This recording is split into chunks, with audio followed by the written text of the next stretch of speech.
So welcome to the first FemQuant Seminar of 2022. Our speaker today is Dr. Laura Sochas. She is a postdoctoral researcher in the political economy of health based at the Department of Social Policy and Intervention at University of Oxford. She's a critical social demographer who uses mixed methods to research health inequalities with reference to power and institutions. Laura obtained her PhD in 2020 from the Department of Social Policy at LSE and previously worked in global health and international development. Her research has been published in journals such as Demography, BMJ Global Health, and Social Science and Medicine. And today she'll be speaking to us about challenging categorical thinking. Over to you, Laura. Thank you so much, Jenny. So I'm going to share my screen. Here we are. All right. So I want to highlight that this paper comes from my doctoral work, which was funded by the ESRC, which I conducted at LSE. This paper is now published in Social Science and Medicine, and I want to say that I benefited from really wonderful supervisions and comments from Tiziana Leone and Ernestina Coast on this paper, as well as a whole bunch of other people who really contributed and who are acknowledged in the paper, including Jenny herself. Okay, so social categories like gender, socioeconomic, or ethno-racial categories are key to analyzing health inequalities in quantitative studies. But the prevalence of so-called essentialist or categorical thinking, in especially public health research, both quantitative and qualitative, has been widely criticized, and particularly so by intersectional and relational feminist scholars, but also by anthropologists. So Raewyn Connell, a relational gender theorist, is the one who coined the term categorical thinking. But intersectional scholars also reject categorical thinking through their sort of analytic stance that looks at analytic categories and concepts as socially constructed and mutually modifying, in the words of Wendy Siegel. My approach here, I would say, is really strongly rooted in intersectional literature, especially the relatively recent research agenda that's been set out by quantitative intersectional scholars, such as Greta Bauer and Claire Evans. Okay, so what is categorical thinking? Well, it's a way of sort of looking at social realities that displays a sort of interlinking characteristics. So firstly, the existence and definition of the category, as well as inequalities between categories, are treated as obvious, self-evident, or unproblematic. Secondly, categories are seen as fixed, unchangeable, or constant across space and time.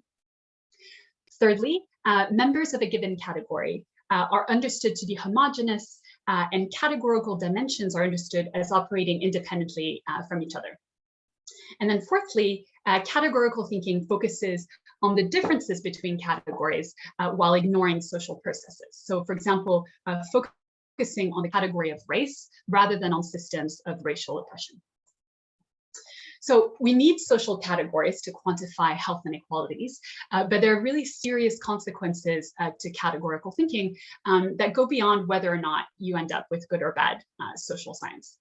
So one of these consequences might be that you develop policy to fix the people who belong to so-called problem categories, rather than paying attention to fixing systems of privilege and oppression. One example of this from my own research is the practice of fining women in Zambia for not giving birth in a health facility, rather than paying attention to the structural constraints in their environment that might prevent them from accessing a health facility.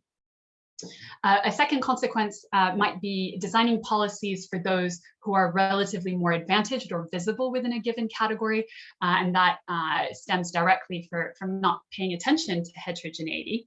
And this is a classic critique of intersectional activists and scholars, for example, who point out that feminism and sort of feminist sort of demands have historically been mostly centered around white women's experiences, sidelighting racialized women's needs and priorities. Lastly, doing categorical thinking might indirectly reinforce the intractability of inequity. And that's because we're treating categories and the inequalities between them as somehow inevitable, tautologically explained by the characteristics of the individuals inhabiting those categories, and sort of treating them as being outside of space and time. And that by turning our attention away from the structural drivers makes it seem like these inequalities have always been around and will always be that way. Okay, so the end of the paper is to develop a mixed methods approach to explain health inequalities that challenges categorical thinking in an innovative way. And then the paper then applies and demonstrates this approach relative to a specific empirical case. And I'm going to tell you all about that in the upcoming slides. Okay, so the approach in the paper is comprised of 6 not necessarily consecutive steps.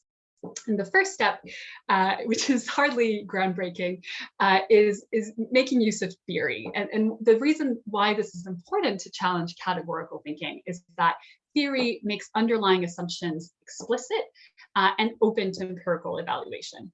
And so this indirectly or directly maybe improves the quality of debate and accelerates, therefore, progress towards reducing health inequalities. So it's sort of challenging that view of inequalities as being intractable.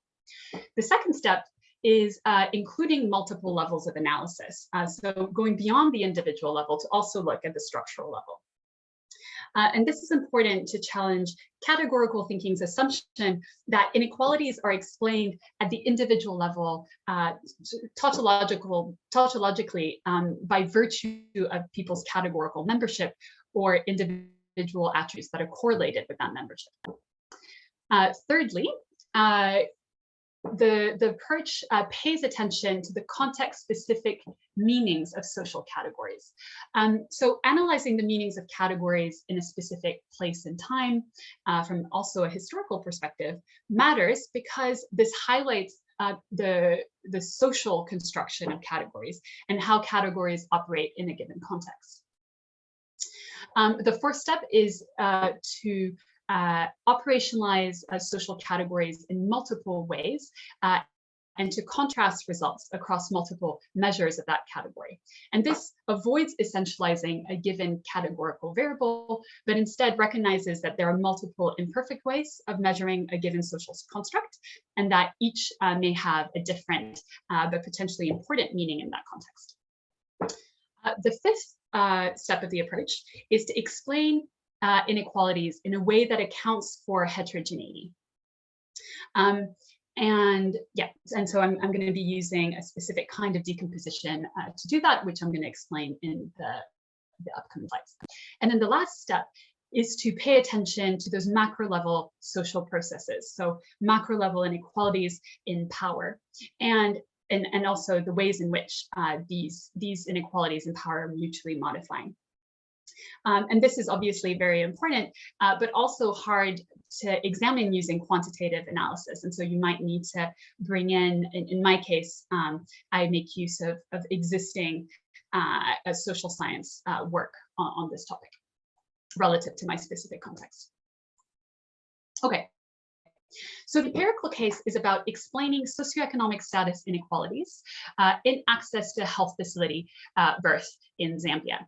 And by socioeconomic status inequalities, I refer to 3 different ways of sort of measuring the concept of socioeconomic status, looking at categories of education, of wealth and poverty, and of rural-urban residents.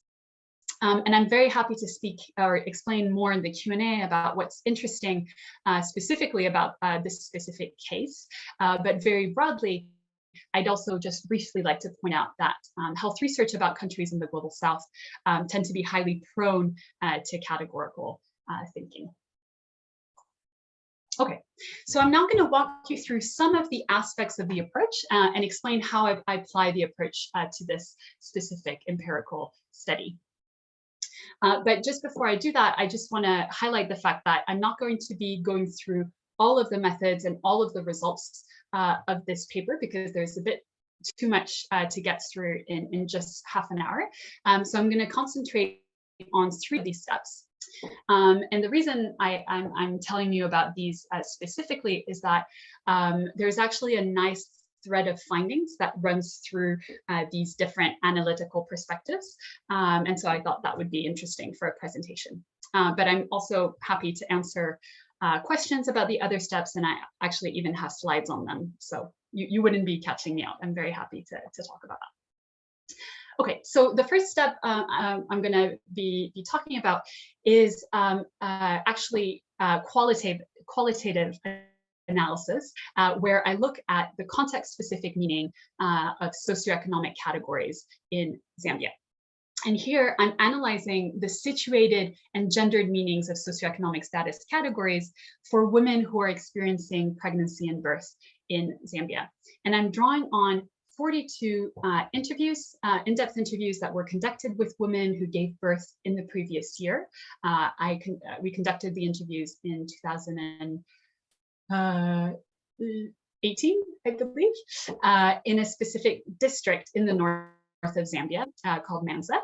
And we used in-depth interviews, which were semi-structured using an interview guide, as well as oral and visual vignettes. Okay, so the next step is looking at heterogeneous effects. And here I'm using Kitagawa-Oaxaca blinder decomposition. You might already have heard of Oaxaca blinder decomposition, as it's typically called, but it's recently come to light that Evelyn Kitagawa, who was a demographer, actually pioneered this method, which was later rediscovered by labor economists, Oaxacan blinder. Anyway, so we're just giving Evelyn Kitagawa her due here in terms of her knowledge contribution. So, okay, so decomposition. What does decomposition do? It explains inequalities. So, for example, what part of the inequality between 2 categories, let's say rich and poor, can be explained by given variables? So let's say can be explained by distance to healthcare access. So KOB decomposition goes further by also allowing for heterogeneous effects in that question. So we're asking not only is this variable distance from healthcare differently distributed across rich and poor categories, but also is the effect of distance on healthcare access different for rich and poor? So just to explain that a little more, we're not only looking for explanations rooted in the different levels of independent variables, but we're also looking for explanations rooted in the differences relating to the beta coefficients in the regression. Hopefully that helps you visualize it a little more, but I can tell you a little bit more about that if you want. Okay, so then the last step, macro level social processes. Here I'm going to be drawing on already published social science research around unequal power relations between genders, economic classes, and nations in relation to Zambia specifically. So we can come back to this if anyone is interested. All right, so now to the findings. Okay, so I'm going to start with the results of the Oaxaca blinder decomposition.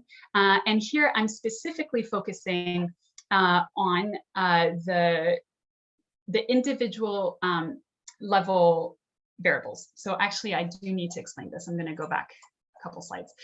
So here at the bottom, you see the variables, 2 sets of variables that I'm using to explain inequalities in maternal healthcare access. I have health service environment variables and individual characteristic variables. And one of the main findings of the paper is that the health service environment variables explain inequalities to a much greater extent than the individual characteristic variables.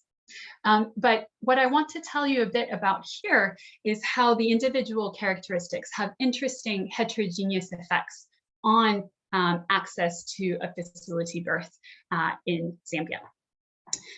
So the three variables I want to focus on, and I'm only focusing on them because they have interesting results, are firstly being out of work. So I find that being out of work has no significant effect on access to fertility birth for rich women, but it has a negative effect on healthcare access for poor women. The next one, being married, I find that being married has a negative effect on access to a fertility birth for educated women, but a positive effect on fertility birth for less educated women. Now, this next variable is interesting and is also a little complex to explain, so just bear with me. The variable measures the percentage of wives in a sampling cluster that said that their husband is primarily responsible for deciding on whether they themselves can access healthcare. And I'm measuring it here at the sampling cluster level instead of at the individual level in order to not have to throw away all the unmarried women in my analysis. And so here we're kind of sort of getting at, or I'm interpreting it as community norms around marital autonomy for women.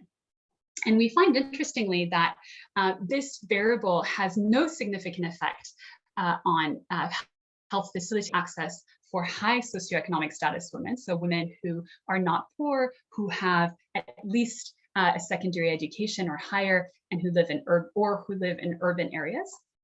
But for low socioeconomic status women, this variable that measures somehow, like, supposedly, like, the lack of female autonomy in marriage has a highly positive effect on access to a fertility birth.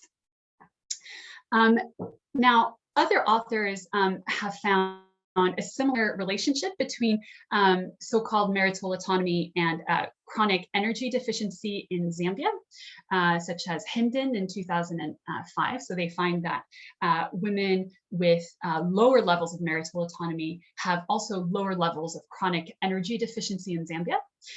While Banda et al. In 2016 find that low autonomy is damaging only for wealthy women's maternal health in Zambia, using the 2007 DHS. Here I'm using the 2013-14 DHS. And this is, I find these three findings together are quite interesting, considering how much of a emphasis there is on empowerment in development and public health discourse. And this made me think of this tweet that I saw a couple days ago so I don't actually know this researcher, but apparently they used this interesting quote, "Empowerment is patriarchy's booty call," and this made me laugh and made me think of this topic. So that's why I'm including it here.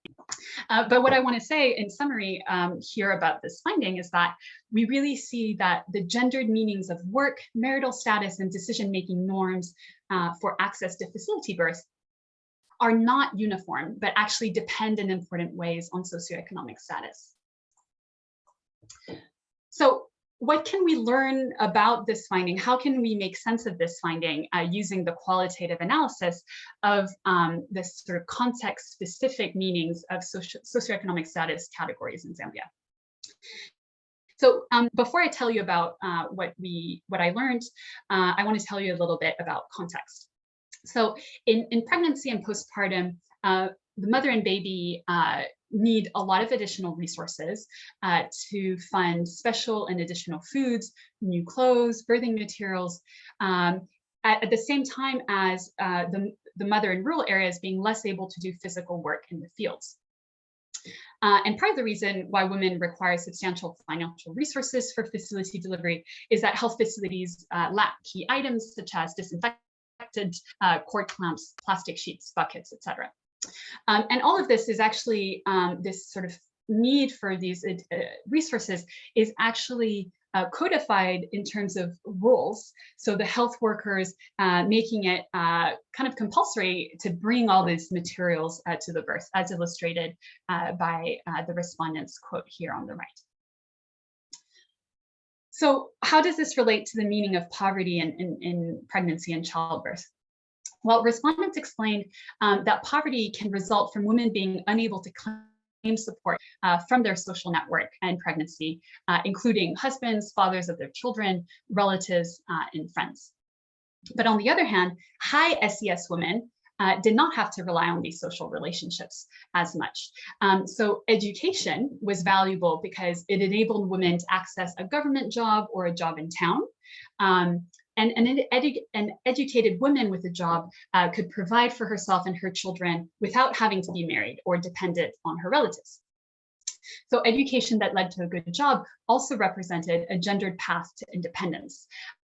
And one respondent says, in response to a vignette of a more educated woman saying, well, I mean, she's not married, but I mean, she can provide for herself. Similarly, urbanicity is also strongly connected to better employment opportunities, also enabling gendered independence. And respondents contrasted the sort of employment opportunities in urban areas with hard physical labor in rural areas. So in summary, financial resources are needed to purchase transport and materials required by the facility for childbirth. But financial resources depend on social relationships, particularly for less advantaged women.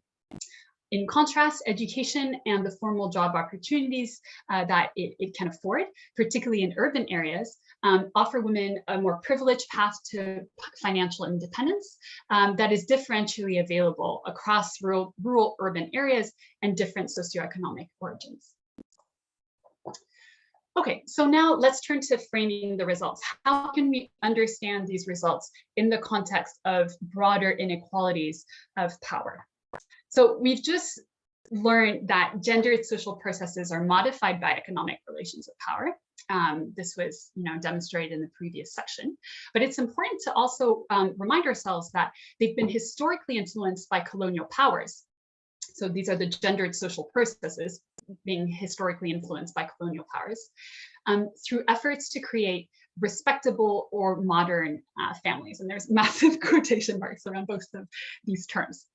So for example, matrilineal Bemba women, according to research conducted by Alice Evans, had greater financial independence from their husbands prior to the mid-colonial period from the 20s to the 50s. So at that time, laws and policies were enacted to limit women's ability, to work in urban areas. And also there's a development of wage labor in the mines, which enabled men to become sole household providers. In parallel, you had Christian missionaries and later mining companies, which taught European gender roles of that era to miners' wives in homecraft and mothercraft classes. So final thoughts. What does this mean for policy, especially in public health? This research really shows that decisions about pregnancy and childbirth are fundamentally social behaviors, and they're embedded in mutually constitutive and unequal power relations. So interventions that don't address or even compound these power inequities can result in further harm. And one sort of classic intervention that I was seeing in the fieldwork context was denying women access to antenatal care if they come without their husband. And this is basically putting a double burden on women. So already they're suffering potentially, especially if they're of a lower socioeconomic status, because they are not able to draw on financial resources from their husband. But on top of that, the health facility is actually punishing them as well. So that's interesting. Okay, I just want to very quickly address the tensions and strength of the approach. This was very much, I got a lot of pushback, or some pushback on this from reviewers, and the R&R process was actually really interesting and really pushed this paper to be better than the first draft, for sure. And one of the fundamental things they encouraged me to think about, was can a quantitative approach challenge categorical thinking at all? And Raewyn Connell, at least in terms of what she wrote, would tend to agree, arguing that quantitative methods are ill-suited to analyzing social processes and agency, and these things are really important in order to challenge categorical thinking. Now, on the other hand, and this is more the perspective that I'm aligning myself with, Oakley said in the 1990s that quantification is essential to the feminist social sciences emancipatory aim, which I agree with. It has specific strengths, such as the ability to explore variation at different levels of analysis. In a different paper, for example, I use multi-level methods to contrast the importance of structure relative to individual heterogeneity, finding that it's actually very important. So, and that directly speaks to challenging categorical thinking in terms of the importance of looking at multiple levels of explanation. A more political argument is that, unfortunately, quantitative methods are still attributed greater political credibility and power. And while I think we should all really strive to challenge that, that does seem still to be the case, which also lends, truth to Oakley's statement around quantification being really important in order to make change. I also want to address, since I have a few minutes left, some of the fundamental tensions in the paper, which has a lot of weaknesses for sure. And one of the interesting ones is the fact that the fundamental social categories that I'm looking at, the socioeconomic status category, all of the variables I use there are binary. So I look at the category of non-poor versus poor, educated versus less educated, and rural versus urban. And the reason I use binary categories is because they're actually essential for KOB decomposition. And the reason why I think it's really important to use KOB decomposition here, even though there might be other approaches out there, is that KOB decomposition explains inequalities, but instead of just describing them, but it also allows for the examination of heterogeneous effects. And that's what I find really interesting. And unfortunately, its analytical strengths come with that weakness, that it has to be working with binary variables, unlike other forms of decomposition. The next sort of tension is that I use few categories of analysis. So in contrast to a lot of quantitative intersectional studies of health inequalities, which use innovative multi-level methods to look at a really huge range of intersecting categories.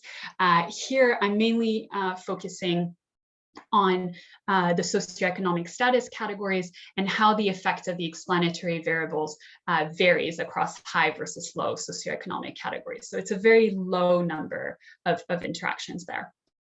And the reason is that, again, that's both required by the way that KOB decomposition works, but it's also it also derives from the fact that I was committed to qualitatively explore the meanings of a small set of categories. So the gains here are context-specific understanding and a goal of explanation rather than description, because those quantitative intersectional studies I was just referring to are more about description than about explanation. Okay, and then very briefly, this is my last slide. I also want to discuss whether this paper is innovative or not. I also got a lot of pushback on this, and it's true that all of the steps, or at least many of the steps, have already been advocated by ethnographers, by demographers, by intersectional scholars, and you find some of them there in the references. But I would argue that it's the first time that these steps have all been applied together in a single empirical and intercategorical study. And I would also point out that quantitative intersectional studies are actually a lot more common in the global north. And I haven't actually seen and that's not to say they don't exist, but I haven't actually seen much in quantitative intersectional studies using global south data, which is interesting. And yeah, I think that's pretty much concludes what I wanted to say today. But as I mentioned earlier, I have there's a lot more to the paper, and I'd be happy to discuss the rest of it if you have questions on that. Thanks so much for your attention.